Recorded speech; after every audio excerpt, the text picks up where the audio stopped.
Il y a des moments dans une industrie où quelque chose bascule, pas progressivement, mais brutalement. Il y a 2 ans, en 2024, la cosmétique a vécu un de ces moments. Une marque que des millions de personnes utilisent chaque jour, recommandée par des dermatologues, considérée comme sûre, accessible, de confiance. CeraVe. Des tests indépendants publiés aux États-Unis, des millions de vues sur TikTok, des vidéos qui se partagent à toute vitesse. Des consommatrices qui regardent leurs produits du matin différemment. Et cette question qui s'est installée partout, quand même les marques qu'on croyait totalement fiables font l'objet de ce type de polémique. Je suis Fatou Camara, experte en stratégie de marque spécialisée dans la cosmétique, et aujourd'hui je vais te parler de cette polémique, pas pour alimenter la panique, mais parce que ce qui s'est passé autour de CeraVe révèle quelque chose de beaucoup plus profond que la polémique elle-même. Et parce que pour toi qui veux lancer ta marque, comprendre cette dynamique peut être l'une des choses les plus utiles que tu puisses faire aujourd'hui.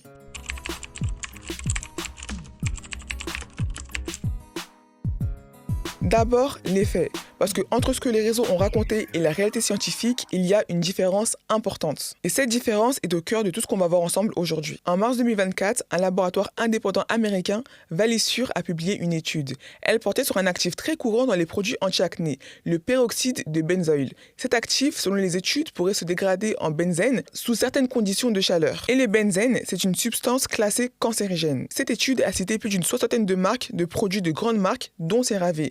Mais c'est CeraVe qui est devenu le symbole du débat. Ce qui s'est passé ensuite, c'est que les réseaux sociaux ont fait leur travail. TikTok, Instagram, les forums beauté, des millions de vues sur des vidéos alarmantes. CeraVe est cancérigène, jetez vos produits. La machine était lancée. Mais voilà ce que ces vidéos n'ont souvent pas dit. La FDA américaine a mené ses propres tests et en mars 2024, elle a retiré 6 produits du marché. CeraVe ne figurait pas parmi eux. La FDA a précisé que le risque cancérigène associé au niveau détecté était très faible, même en cas d'utilisation quotidienne sur des décennies. Alors, est-ce que CeraVe est dangereux? La réponse officielle à ce jour, c'est non. Mais voilà ce qui compte pour nous aujourd'hui. La réalité scientifique et la perception du consommateur, ce n'est pas la même chose, et dans le monde des marques, c'est la perception qui fait la loi.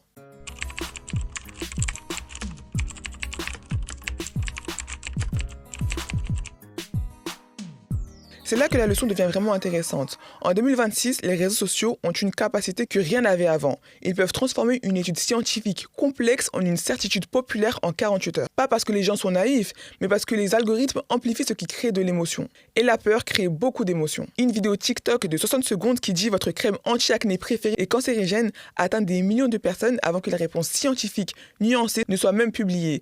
Et quand cette réponse arrive, elle est moins spectaculaire, moins partageable, moins virale. Le résultat, des consommatrices sincères inquiètes qui ont commencé à regarder les étiquettes, à chercher des alternatives, à remettre en question des habitudes qu'elles avaient depuis des années. Ce mouvement est réel, même si la polémique qui l'a déclenché était plus nuancée que ce que les réseaux en ont dit. Et cette affaire ne s'inscrit pas dans un vide, elle est greffée sur une méfiance qui grandissait depuis des années. Les perturbateurs endocriniens, les ingrédients controversés, les compositions illisibles, les promesses marketing déconnectées de la réalité des formules. CeraVe a mis en lumière une anxiété qui existait déjà. Elle ne l'a pas créée, elle ne l'a pas révélée, elle l'a amplifiée.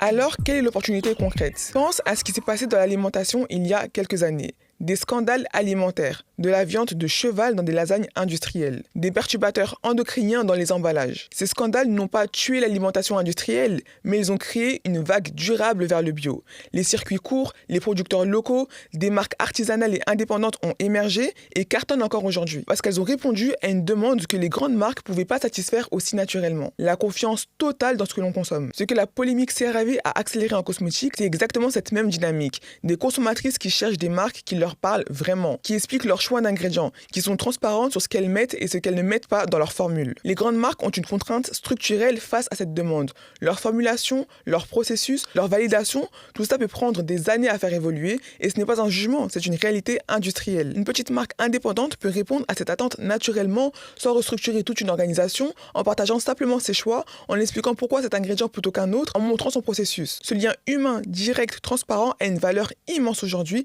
et il ne s'achète pas. Il se construit. Si en m'écoutant, tu te demandes comment ton projet peut incarner cette transparence de façon authentique et cohérente, le bilan offert est là pour t'aider à clarifier exactement où tu en es. En quelques minutes, tu découvres ce dont tu as besoin pour avancer concrètement. Le lien est juste en dessous dans la description.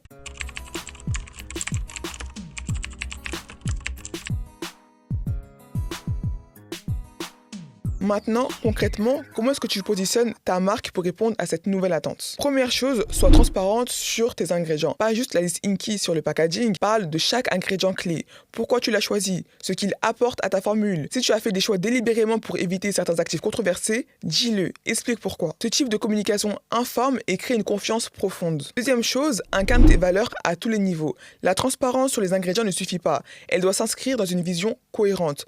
Tes valeurs doivent se voir sur le packaging, dans ta communication, dans la façon dont tu réponds à une cliente, dans tes choix de fournisseurs. Une marque qui dit « je suis transparente » mais qui ne l'est que sur ses ingrédients et nulle part ailleurs n'est pas crue. Troisième chose, contribue à l'éducation de ta cible.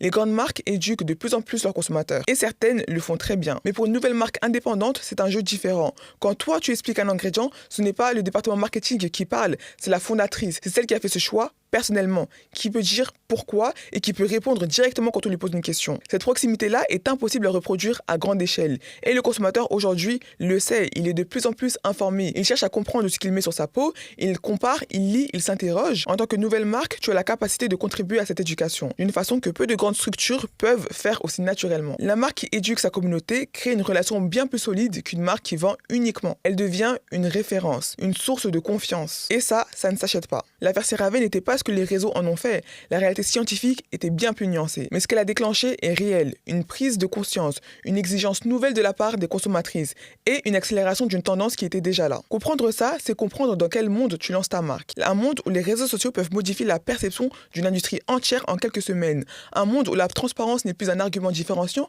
c'est une attente. Un monde où les nouvelles marques indépendantes qui incarnent vraiment leurs valeurs ont une carte à jouer unique. Le bilan offert est juste en dessous dans la description. Quelques minutes pour savoir exactement où tu en es et quelle est ta prochaine étape. Abonne-toi pour ne rater aucune vidéo et dis-moi en commentaire, est-ce que cette polémique a changé ta façon de regarder les produits cosmétiques que tu utilises? J'attends ta réponse dans les commentaires et je te dis à très vite.